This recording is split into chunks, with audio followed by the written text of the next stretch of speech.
Warning. Society has deemed a number of conversation topics as rude to discuss in polite company. Luckily, those rules don't apply here. Welcome to Impolite Company.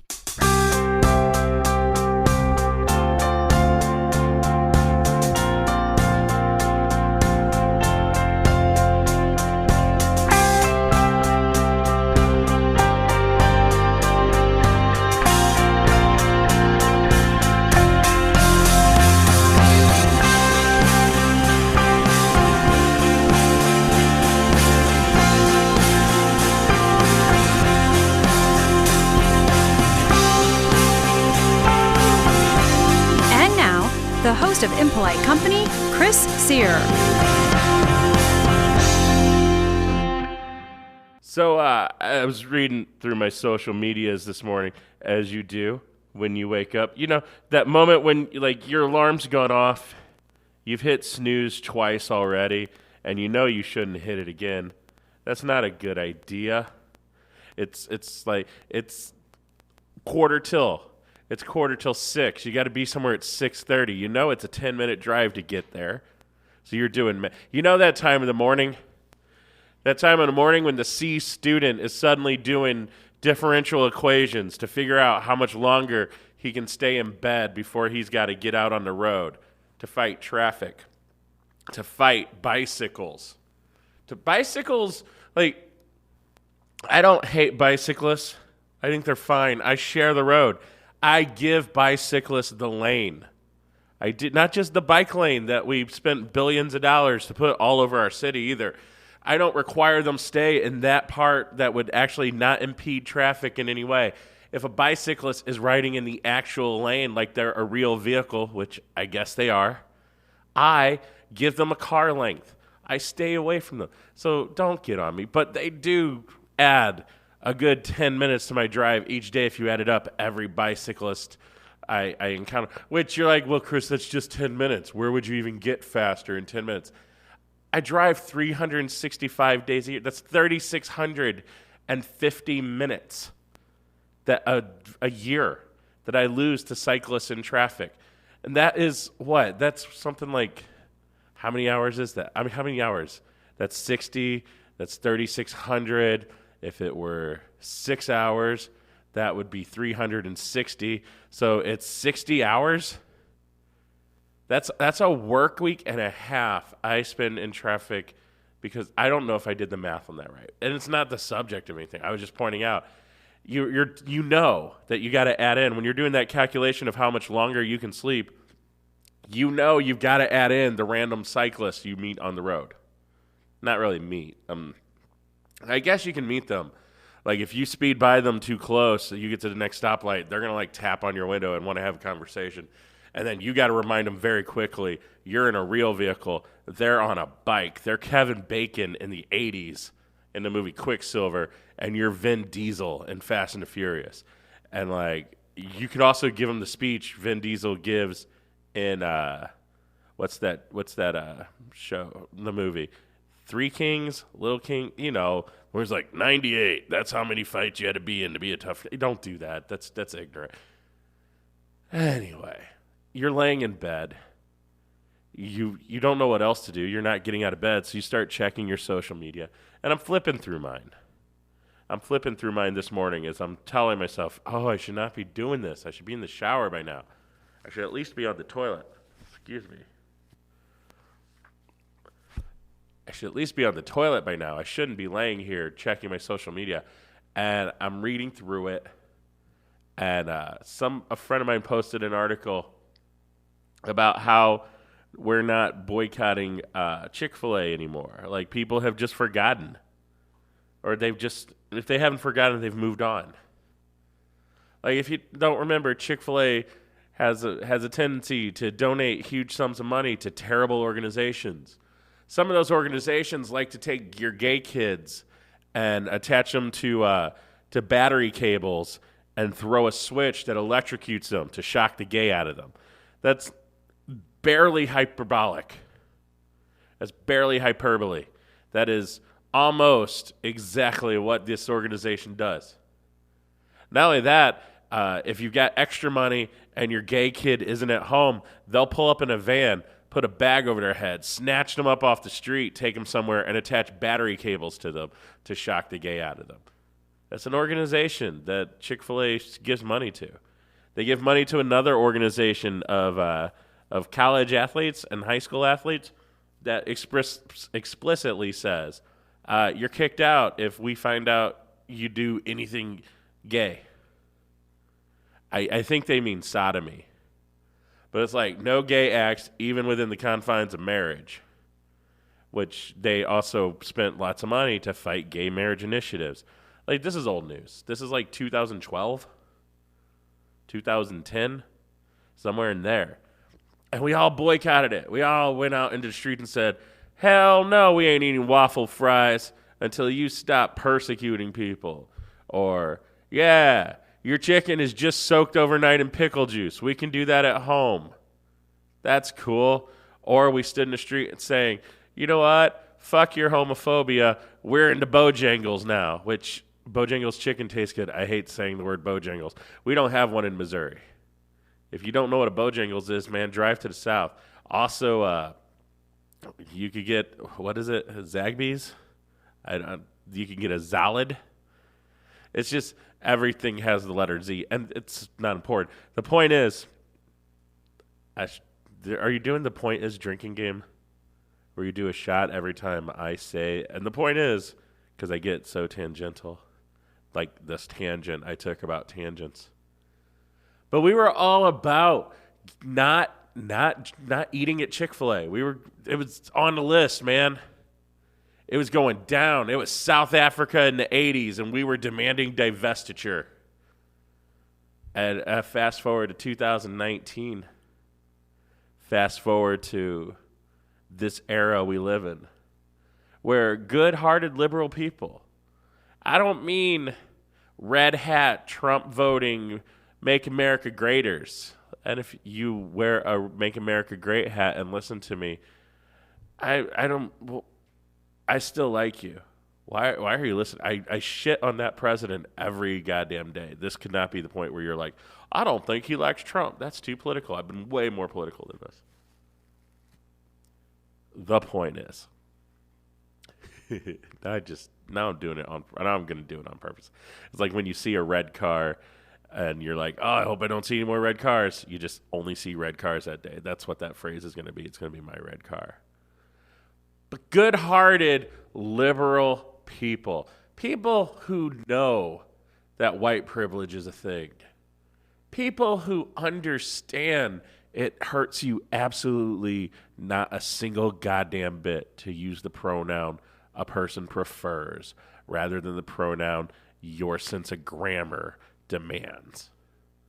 People who, no, that's just whatever, be nice, is a perfectly fine way to live, have decided, let's go ahead and eat at Chick-fil-A a little bit. I mean, waffle fries, right? We need those. I don't know, people in my own life, I see people who have canceled, in the current meaning of the word cancel, which just means we're done with this person. And people bemoan this. Like, my friend was like, hey, what happened to boycotting Chick-fil-A? How are we all on board with this? How are we all on board with being on board with Chick-fil-A? And I think it's just we don't have the attention span to do it anymore. We have the attention span to be angry at performers and politicians. We have the fortitude to ostracize people, to cast them out of our society. We have the ability to do that. We don't have the attention span to maintain long-term product boycotts. We just can't do it. I'm looking in the monitor that the show after me will use to record their live stream, and the camera's on, obviously, even though I don't broadcast the image. And I am just shoving paper towels into my nose. That is an attractive sight. But we don't have the attention span to say more than a year or two this brand is evil. Let's stop using it. If we did, Papa John's would be out of business. Remember when the government of the United States had this crazy notion that healthcare might be a thing that people need, whether they can afford it or not. Papa John's was like, well, fuck you. We're going to start charging more for pizza to our customers, and we're going to tell them it's because of that healthcare bill, even though it hasn't been enacted yet, and we've incurred no cost from it. We were all going to boycott Papa John's. They're still there, man. You can still order their shitty pizza with that butter sauce that isn't even, like, even if you were eating imitation lobster, the Papa John's butter sauce is not something you should be using for that. They're still here. They're still very profitable. In the 80s, people were supposed to boycott Domino's Pizza. Remember Operation Rescue? Remember, what was the name? Terry Jones? No, that's the Monty Python guy. You know who I'm talking about. The people who, like, pioneered blocking women's asses in abortion clinics. I can't talk. Blocking women's access to abortion clinics.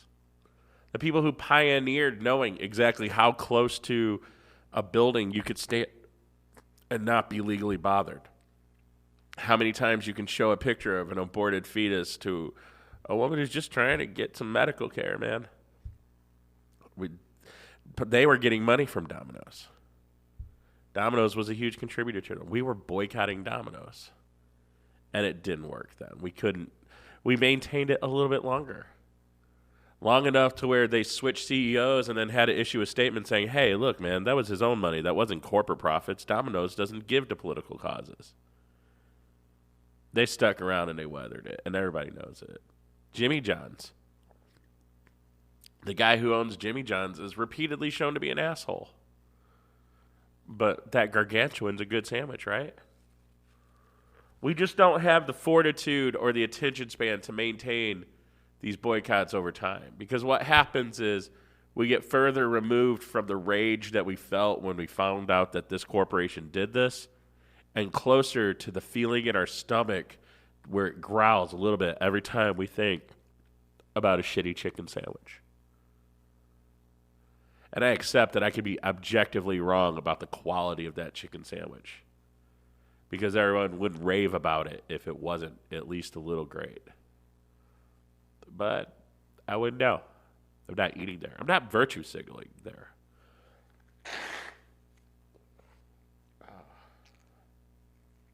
I am putting my money where my mouth is. 100%. Or I'm taking my mouth away from where my money is. Maybe that's better. I'm just choosing not to eat there. I'm choosing to maintain that standard that I put into place. I don't know. It's interesting, though. Like, even gay celebrities are going to Chick-Fil-A. We're doomed.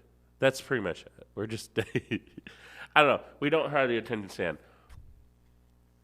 And the same people I see who call for, like, the complete removal of entertainers from our society for the smallest transgression. Not the people who have committed huge sins like Louis C.K. and, to a lesser extent, Aziz Ansari. Like, people who have admitted wrongdoing and who are pushed out because, you know, we shouldn't be supporting the careers of people who don't show the right contrition. Not just those people, but people who may not have done anything wrong, like James Gunn, who just wrote some tweets when he was being an edgy little piece of shit. They want us to completely remove those people from the society we live in, but yet still get their shitty chicken sandwich. That's where we are. It's Impolite Company recording this on a Thursday, looking into some bright lights. It's a good day. We got sponsors. We've got sponsors to tell you about. We got sponsors for our sponsors. Our sponsors are sponsors. Our sponsors are the sponsors. I don't know what I'm trying to say there. I thought it was a clever play on words. It was just me repeating the same phrases over and over. King Edward's Chicken and Fish at 86.54. Watson, 11-7 every day. Hey, you know who doesn't have a chicken sandwich that is loaded down with the potential to completely destroy a segment of society by financially backing harmful practices that we should all really kind of be upset about? You know who doesn't do that? King Edward's Chicken and Fish.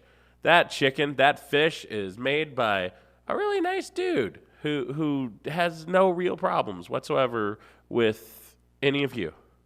I mean, maybe on an individual level. I don't know your history. Like, you might have gone there naked one day or belligerent. I don't know. So, I mean you as in, like, the royal you. King Edward's Chicken Fish, stop in today. Get yourself 2-piece cod special, 3-piece chicken special, some strips and fries. I'm not going to tell you what to order. They've got a good selection of beers and desserts. So, stop it. We also have Fortune Teller Bar over in the Cherokee Business District at 2635 Cherokee. Stop in today. Get yourself a craft cocktail made with our house-made bitters right there in the bitters lab to your left when you enter. As you walk in, I tell you to do this all the time, and I know you're not because I don't see a lot of people tripping over the doorway. When you walk in, look up at the ceiling. It's a beautiful ceiling. It's a beautiful, like, tin ceiling, man. It's a South City staple. You got to look at it. And also, like, that's where the demons hide. Not that there are demons there. They burn sage every day. El Chico Bakery across the street from Fortune Teller Bar right there at, I keep saying right there as if like you need help locate. Look, if you're looking at Google Maps, it's across the street, 2634 Cherokee. Yourself an empanada, an oreja, a talera, a galleta. And on weekends, they got tamales. Boom, that's all the Spanish I know. It's only food. I also know how to say, ¿Dónde está su cabeza? And I know how to say, yo deseo a poner mi dedo en su culo. That's it. I have expended all my Spanish on you. Stop. That they didn't teach me that. I should point out, don't say either of those sentences if you go to El Chico Bakery tomorrow. And if you do say one of them, don't tell them I taught it to you.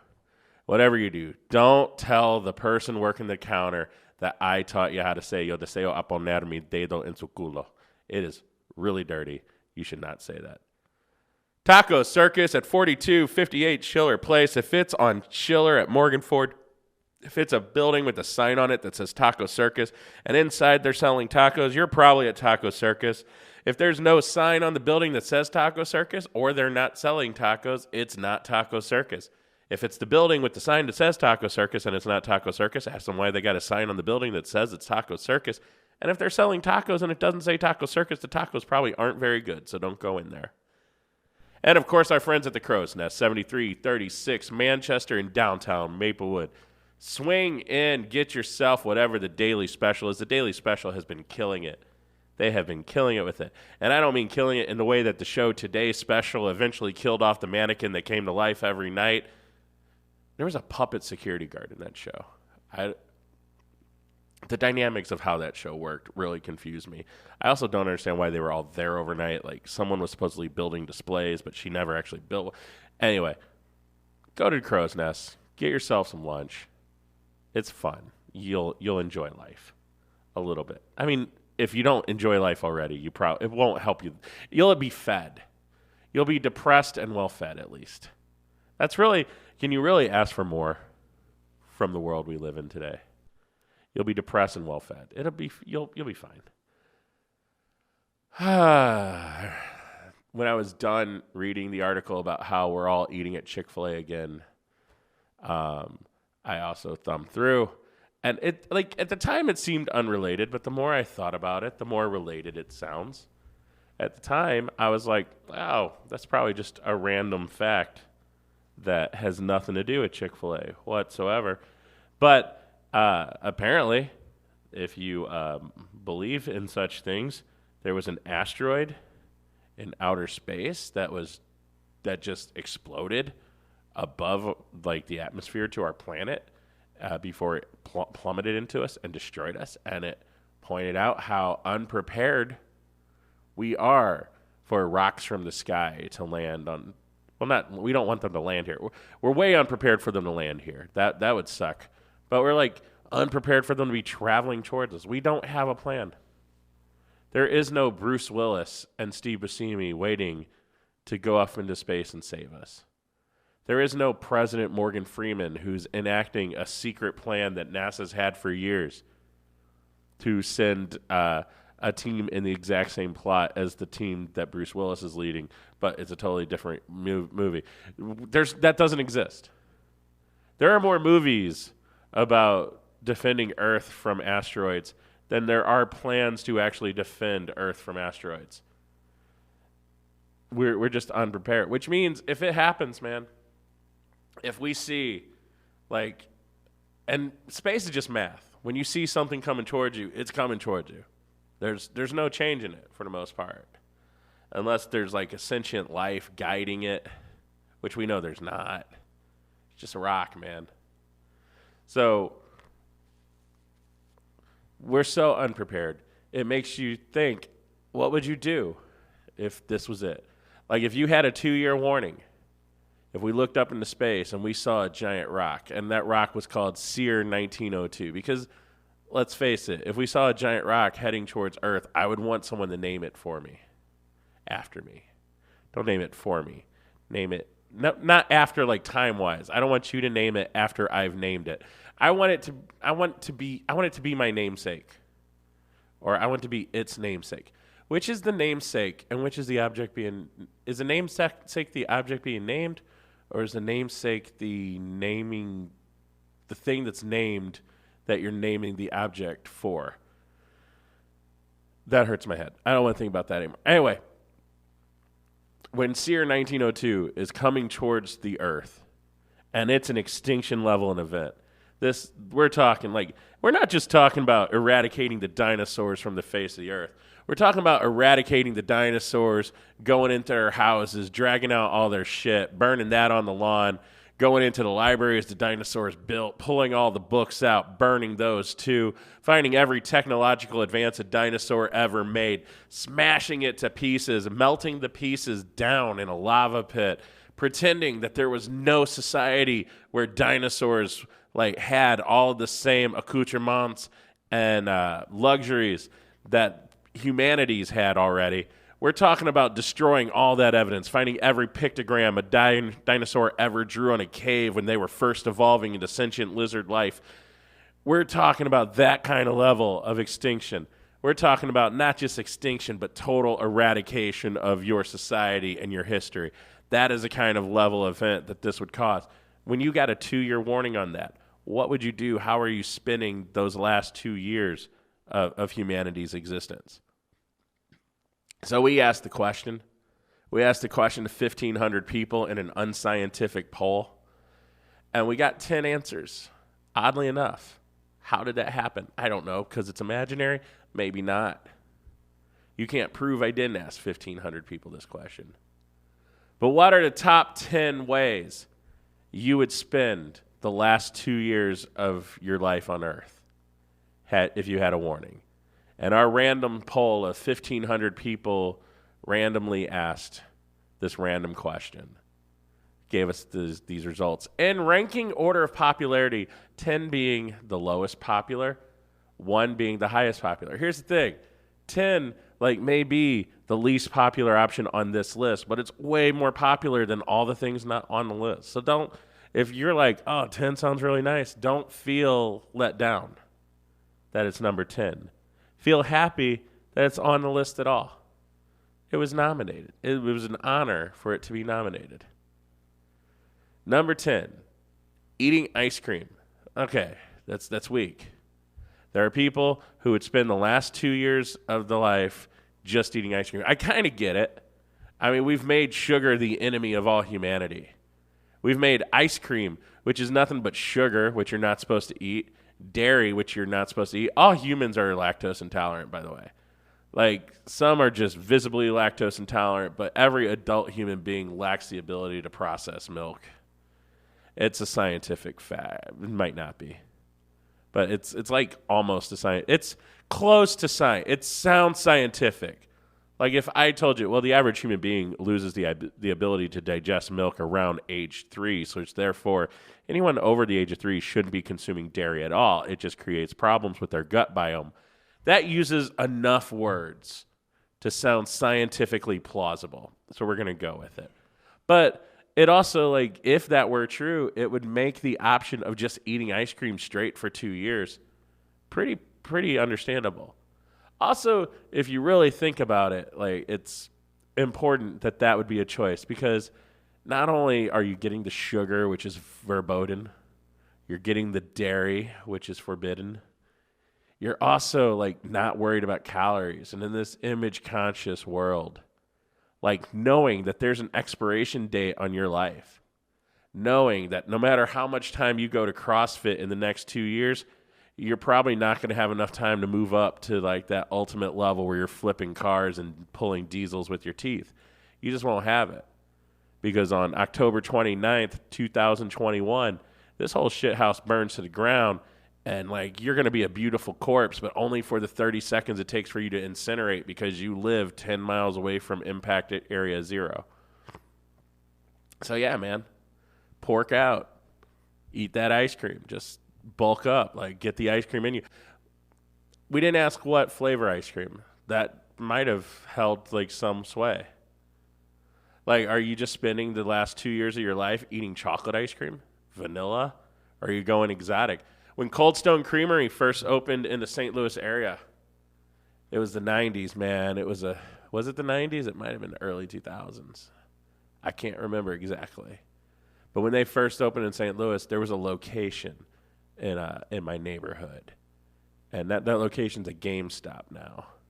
And I don't remember if it was the same building. They might have torn down that building and built up a new building. It's a strip mall, man. They just tear shit down and build it back up every day. But they had a flavor of ice cream I've not seen since. They opened, and I walked in, and they did the thing, like when you walk in, they just scream in your face, "Welcome to Cold Stone!" That scares the shit out of me every time.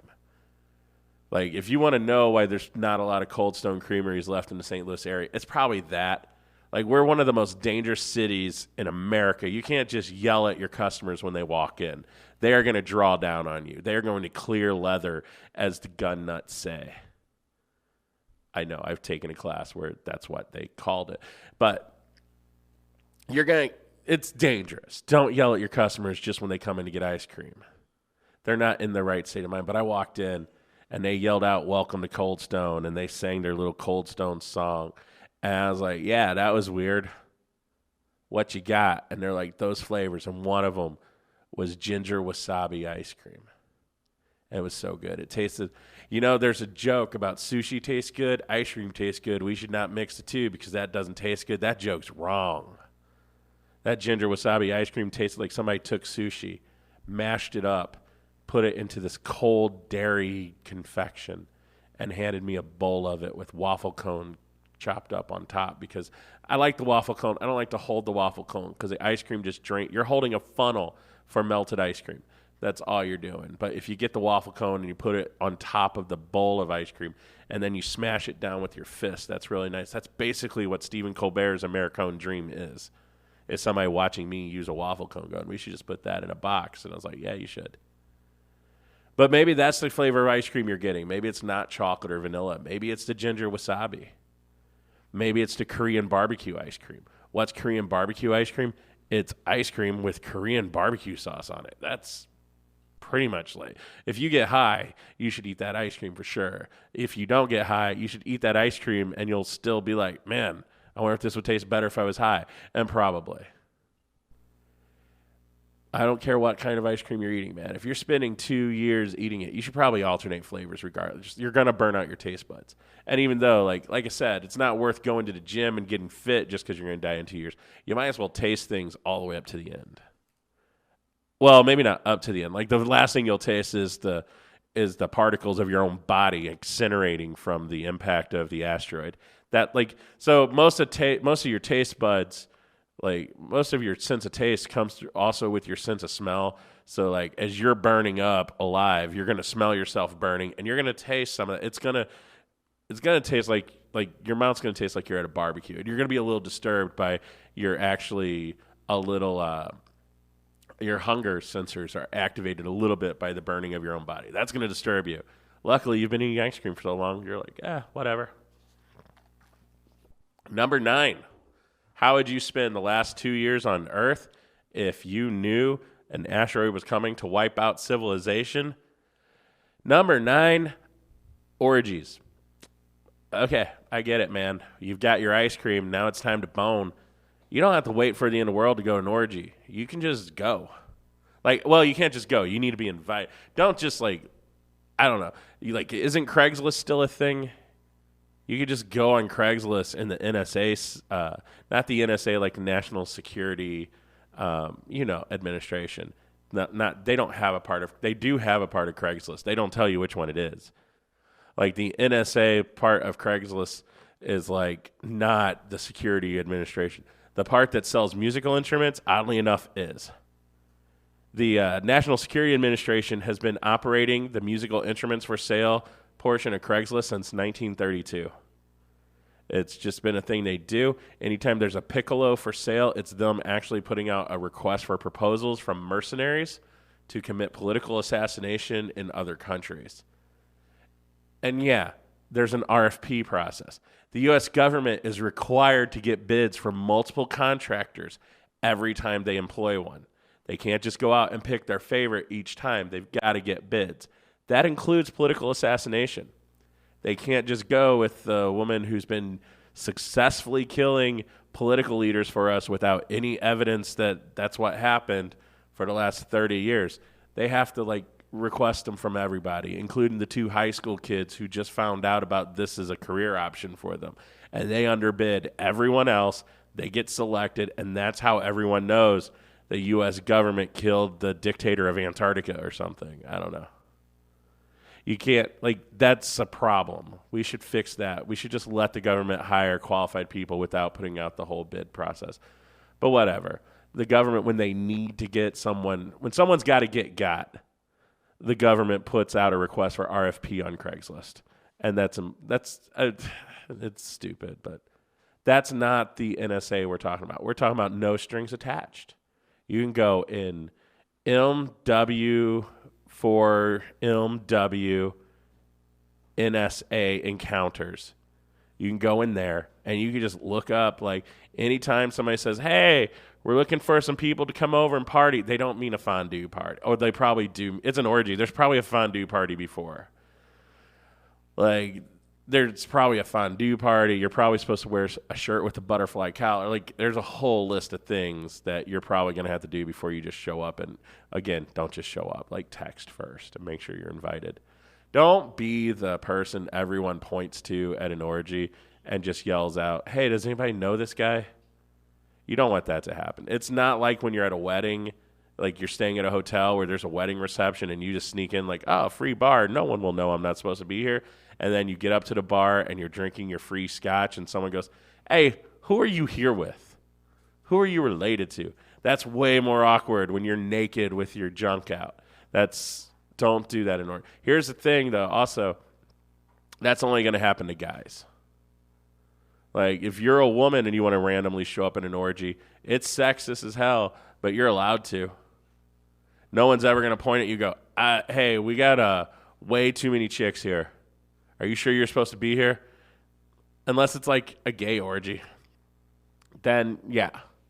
If it's a bunch of homosexual men having an orgy, you're probably going to be the woman who's singled out. And anyway, that's not the point. The point is you don't have to wait for the world to end to do this.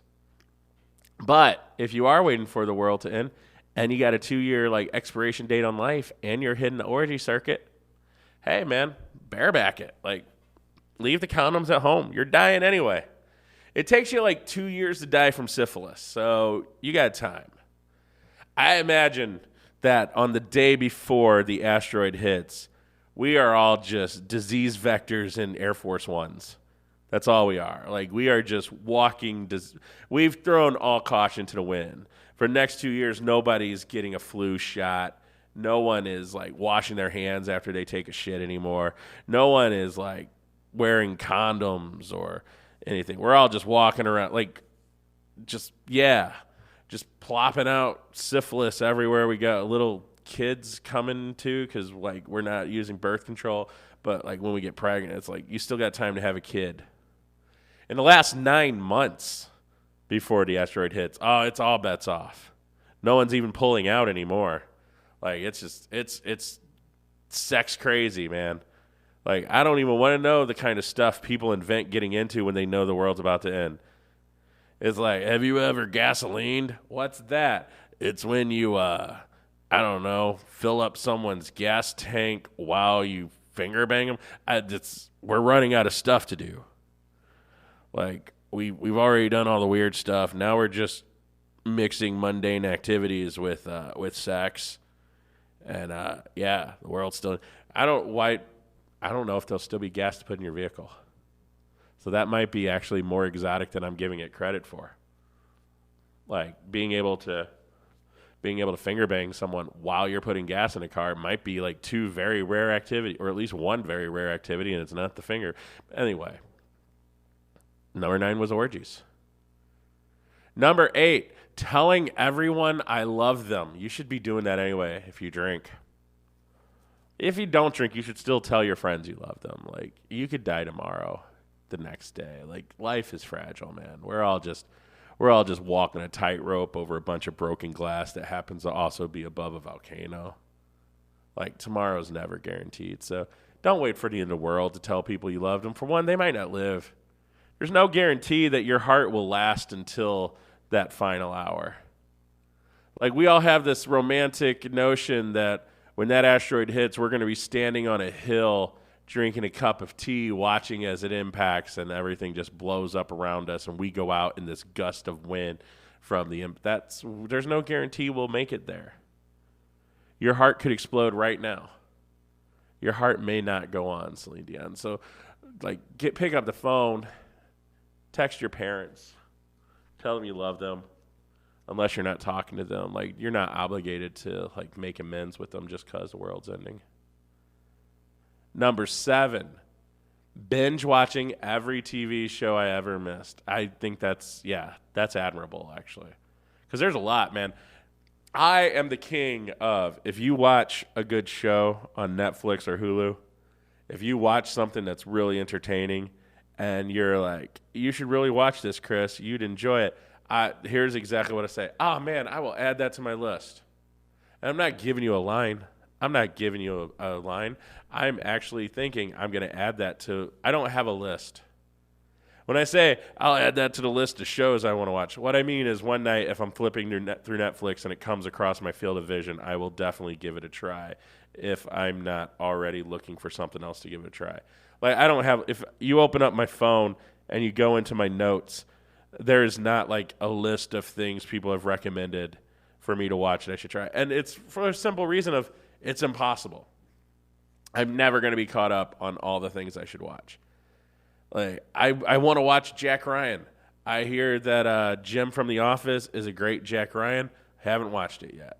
I keep meaning to. Haven't finished watching The Umbrella Academy. I hear it's brilliant. I watched the first episode. Pretty damn good. Haven't watched it. Doom Patrol. Haven't watched it. What else? Arrested Development. Never watched an episode. That's a dirty secret. I haven't. Like, I know everyone's like, oh, you should really watch it. It's really funny. I don't doubt it. There are a million other things I've got to watch.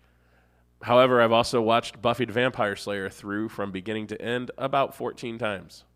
That's not by choice. I mean, it's by choice. No one tied me to a chair and made me watch it.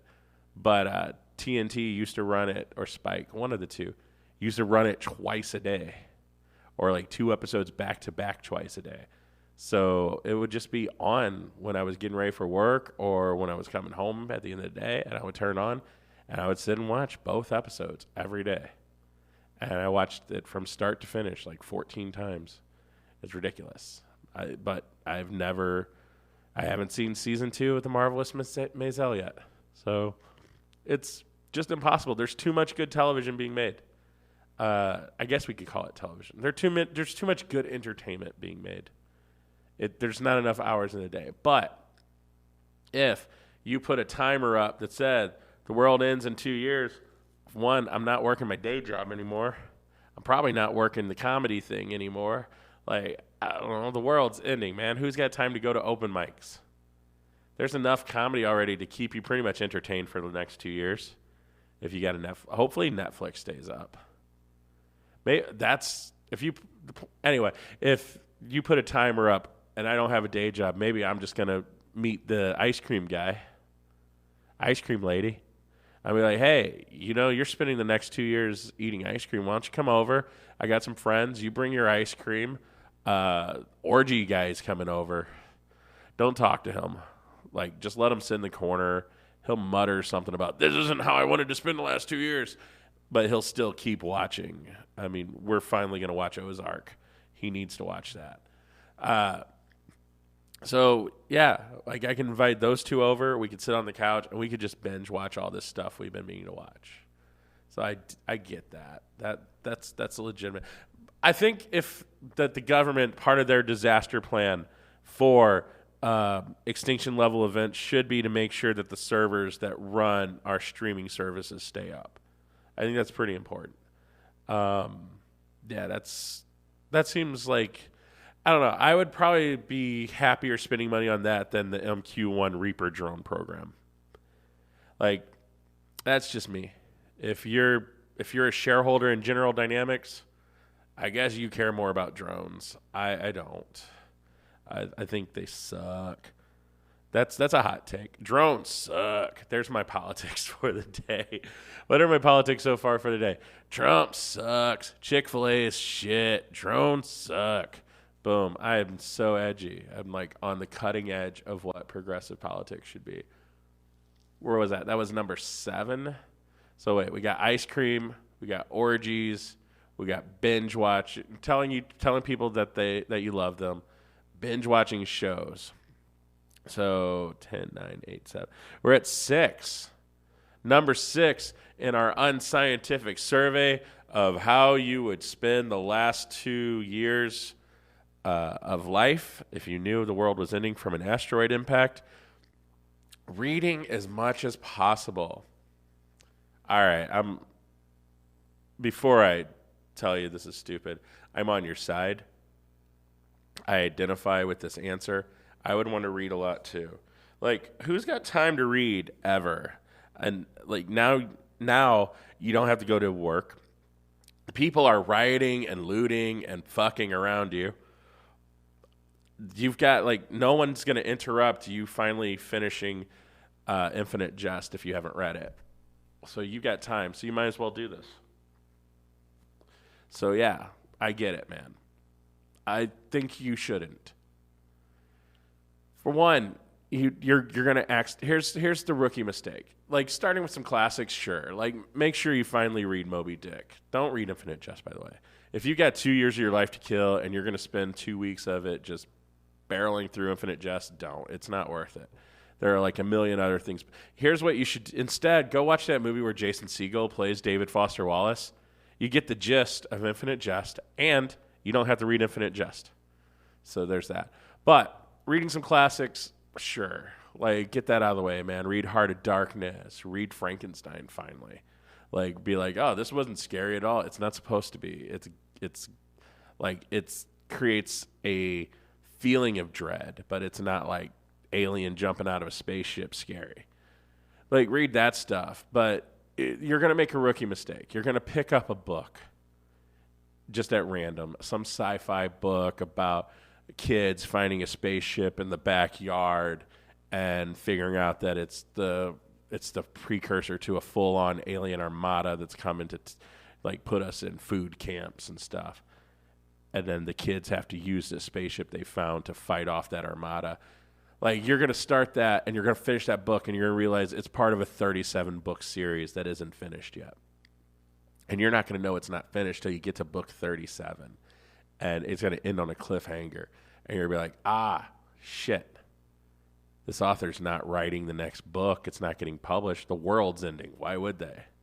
You're going to start the Song of Ice and Fire being like, well, finally, let's see what these Game of Thrones books are all about. And when you get to the end of it, you're going to be like, okay, where's the next book? It's not coming out. That's why you shouldn't do it. You don't want to risk it, man. Like, pick up a series that's finished at least. Like, if you want to read a series that's finished, read the Dark Tower series by Stephen King. That's fine. When you get to the end of it, you're going to be like, okay, is there another one? There's not. It's done, man.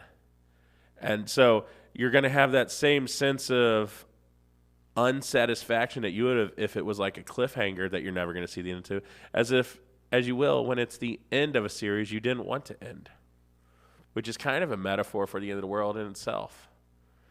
You're getting everything you've ever wanted, but it's still ending, and you would rather it not. I don't know. I also think, like, it's going to be hard on your eyes. But I do identify with you. I've seen the episode of Twilight Zone where, is it Burgess Meredith, who just holds himself up with all the books in the world and then breaks his glasses, and you're supposed to feel sorry for him, but you're wondering why he didn't just get LASIK surgery right before the end of the world. I would do that. It's just, I don't know. There are more fun things to do than number 6, reading all the books you ever wanted. Number 5, learn to swim. Yeah, learn to do all the things. Learn to swim, learn to rappel down buildings, learn calligraphy, learn pottery. Like, take some classes at the community college. The Federal Emergency Management Association, Federal Emergency Management Agency, FEMA, you know them from all the work camps they put up that I read about on right-wing conservative, quote-unquote, news sites about how they're helping the UN, like, practice to take over. Man, people believe some stupid stuff. Let me just, Operation Jade Helm, vote for Trump. I don't know. Idiots. But what was my point with that? Oh, yeah. So, like, learn things. Like, FEMA has this directive that even in what could be an apocalyptic event, like Yellowstone blowing, like a coronal mass ejection, like all this stuff that could bring about the end of society, FEMA has this directive to constantly provide funding to community colleges for adult education classes. Because they know, like, the way to keep calm and order in a society that's falling apart around you is to make sure that you can have adults with career experience teach you about various things you can't take full college courses on. There'll still be community theater. You'll still be able to go and learn how to use QuickBooks. You'll still be able to take a class to teach you how to use the new kiln that they have down at the pottery shop. It's important. Learn things. Go. Learn first aid. It'll be completely useless in the situation we're describing. There's no first aid, like, to an asteroid. Like, you might know the proper time to actually use a tourniquet, but you can't put a tourniquet on an asteroid. Number 4, living in the woods. That's not going to help you. This isn't zombies. This isn't dinosaurs coming back from long dead time and you're trapped on an island with them. This isn't aliens from outer space targeting only the population centers of the world as they enslave us. No, this is an asteroid pounding into the ground at a speed and force. The asteroid has a tungsten core. That's one of the hardest substances, most dense substances that you can throw at a planet from outer space. Like, when it hits, it's gonna be like 30 nuclear bombs going off at once. And I said 30, I meant 300. It's gonna be a lot. It's gonna throw debris up into the air. It's gonna block out the sun. It's gonna create a crater. It could create a new moon. It could split the Earth in two, creating a new moon. Like, there are gonna be consequences for this. Being in the woods won't help. You're not Henry David Thoreau. You're not wandering off in the woods to think about life. Like, I guess for 2 years you're just peacefully living in the... Okay, maybe this isn't a bad idea.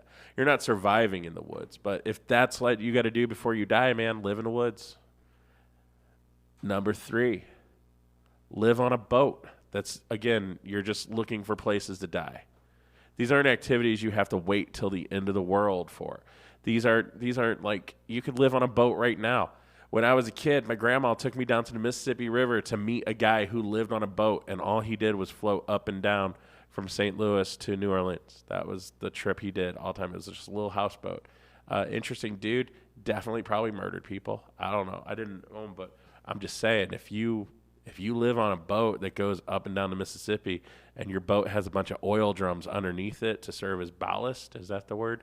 I think that's the word they use. Those oil drums are probably full of bodies. That's probably what they are. But yeah, you could spend the last 2 years living on a boat and pretending you're a sea pirate. That's cool. Number 3, start a band. You could do that now. Don't wait for the end of the world to start a band. Get Ted from accounting and Karen from HR. One of them plays bass. One of them plays the maracas. You can guess which does which. Ted. Maracas. That's not an instrument. Get them together. Have them over to the house tomorrow night. Like, get out that guitar. Get someone to get some. That's always the hardest part, finding someone to bring over a drum set, because it's so much work. And once your neighbors see someone lugging a drum set into your house, they're going to be pissed off anyway. They're like, I better not hear drums all night. You're gonna, Claude. We're going to play drums. You could start a band right now. And then when the apocalyptic event is predicted, you have a band. You're not learning to play the instruments. You're already, mediocre at them. You can go out and play on garage rooftops everywhere in the country. No one's going to stop you. Everyone loves a free concert, especially while the streets are full of rioting, looting, and blood orgies. You might as well provide the soundtrack. Learn some Beatles songs. Learn to play Helter Skelter. It's a little cliched, but that's what people want to hear as the world ends around them. Number 2, take cyanide and wait for everything peacefully. You got 2 years, man. Like, it's a little early for the cyanide. It's going to take you a little bit to get a hold of cyanide, for one thing. Like, once they announce this asteroid's going to hit, cyanide's going to sell out. You should probably already own that if this is your plan for surviving an apocalyptic event. Like, I get it, but that's not a 2-year activity. I think you jumped the gun with this answer. I think the fact that this is the second most popular answer in the survey, though, tells us a lot about it. Like, that whole myth of wanting to be the survivors in the apocalypse who roam the world, rebuilding society with us and our 13 wives and husbands just constantly popping out kids and building city-states. That's all a myth, man. Instead, the second most popular answer, man, I'm going to lay down and die in my sleep. Agree with the sentiment. I just think it's too early. That's like a day 2 activity, like a day -2 activity. When you know the asteroid's going to hit the day after tomorrow, that's when you take the cyanide. Until then, hook up with orgy guy, binge-watching lady, ice cream lady, and the non-gendered person who wants to read a book. All of you just form a little commune, hang out, have enough cyanide for everybody. Try to avoid the person who keeps telling everybody he loves them. Like, it's a sweet sentiment, but that's going to get old by month 3. All right, number 1. The number 1 answer, and we're going to end it on this. The number 1 answer that people gave in this survey from 1,500 respondents of how you would spend the last 2 years of life on this planet if an asteroid were plummeting towards us right now and we knew it was going to hit. The number 1 answer they gave: picking up machetes, destroying the federal government, dismantling the systems of power from the inside, burning down the institutions that the buildings that they reside in, and destroying every document that ever gave them dominion over us. That's a long answer. I'm very surprised they got that into the survey. I also get it, because all of the other answers rely on this. This is why it's the most popular. We don't want to die under the boot of an oppressive Trump regime. We don't want to die under the thumb of the United Nations trying to tell us we're part of an international community that needs to love and respect other countries' cultures, and also maybe not be so America-centric in our dealings, so we should revolt against them too. We don't want to die being reasonable. We want to die with anarchy in the streets. We want to die living free and dying hard. We want to be Bruce Willis and Thomas Paine all in the same breath. We want to stand on the mountaintops and scream, "No gods, no masters, no strings on me," and other quotes we've heard in superhero movies. So yeah, the only way to do that is to rise up. The thing is, like, when we announce this 2-month time limit on humanity, when we announce that asteroid's going to hit, you won't need to. Because the first people who are going to retreat to their own little bunkers where they can binge watch Netflix, eat ice cream, have orgies, and tell each other they love them are going to be your government officials, because not a single one of them has the spine to sit in that White House, to sit in that Congress building, to sit in that State House, to sit in that City Hall. Not one of them has the spine to sit there and wait for a bunch of angry, fat Americans to wander in with machetes saying, hey, man, shit's coming down anyway. We've decided to go ahead and give into our bloodlust. We're dragging you out now. None of them are going to sit there and wait for you. They're all already going to be in their secure locations, and every time I bang on this table, I can see a light up somewhere. I should stop doing that. The point is, if that's your number one answer, you should already move on to number two. And I mean literally, like, while you're doing any of these answers on the list, make sure you pay attention to the fact you still have to number two. So dismantle the systems of power, but leave the water department and the sewer department. You got 2 more years to live. That was an interesting survey. I don't know where any of those answers came from. I'm really surprised by the way they were ranked. Humanity can surprise you, man. I don't know. We'll delve more into the psyche of the American public when faced with their impending demise at another time. This has been Impolite Company. Follow us on social media. Impolite STL on Twitter. Impolite STL on Facebook. ImpoliteCompany.com. You can download today's episode with our made-up survey on it, and you can wonder how many more of these things that we've ever said were completely made up and untrue. You don't wonder that about any other media you consume. Why are you worried about it here? Why single me out? I feel oppressed. Stop that. Tomorrow's Friday. Yale's going to give you stuff. I don't know. He recorded it yesterday. I haven't listened to it yet. I wanted to be surprised just like you. If you're out and about over the weekend, check me out at, tonight at Southtown Pub. If you're listening to this on Thursday, the 21st. If you're not listening to it on Thursday, the 21st, don't go to Southtown Pub. I'm not there. I mean, yeah, there's probably a show. I don't care what you do. It's Thursday, man. Stay home and fuck your wife or something. From Friday night, I'm at Bike Stop Cafe in Chesterfield. Yale's got a comedy show there. That's going to be fun. I'm going to do a long set. It's going to be weird. And then next week, I'm opening for Todd Glass at Helium Comedy. Come out, say hi, fuck with us there. That's it. No catchphrases. I even already said the no gods, no masters thing. I'm just running out of steam. Peace out. Talk to you on the other side. Yeah, bye. Also, now I got to look for all the silences and sneezes. So, cool. Good morning.